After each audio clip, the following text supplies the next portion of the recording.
क्या मुकाबला हुआ और पाकिस्तान के लिए ये मैच जीतना बहुत ही इंपॉर्टेंट था, इसलिए कि एक तरह से मेंटल ब्लॉक रहा है साउथ अफ्रीका। अस्सलाम वालेकुम, welcome to Shoaib Akhtar YouTube channel और बहुत बहुत मुबारक हो पाकिस्तान को।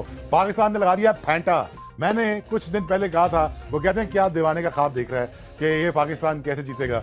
पाकिस्तान अब ये मैच जीतते हुए पाकिस्तान को सिर्फ 2 मैच चाहिए और जीत के पाकिस्तान टीम ने नीदरलैंड को एक तारीखी बरतनाक शिकस्त दे दी है, जिसके बाद अब पाकिस्तान टीम सेमीफाइनल में भी पहुंच चुकी है, जिसके बाद पूरे पाकिस्तान में हलचल मच गई क्योंकि पाकिस्तान ने नीदरलैंड को हराया है और बांग्लादेश ने जिम्बाब्वे को हराया है। इस वजह से पाकिस्तान सेमीफाइनल में पहुंचेगी।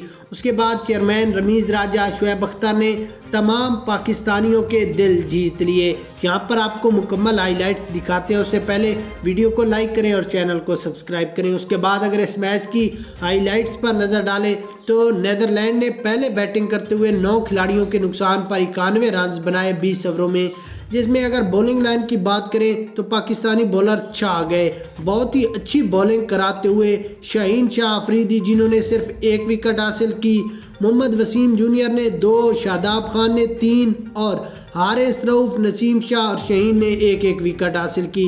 बैटिंग लाइन की बात करें, रिजवान ने शानदार निस्फ सेंचुरी 50+ रन किए, बाबर आजम 4 रन बनाकर आउट हुए, जबकि फ़खर जमान 20 रन बनाकर पवेलियन की राह गए।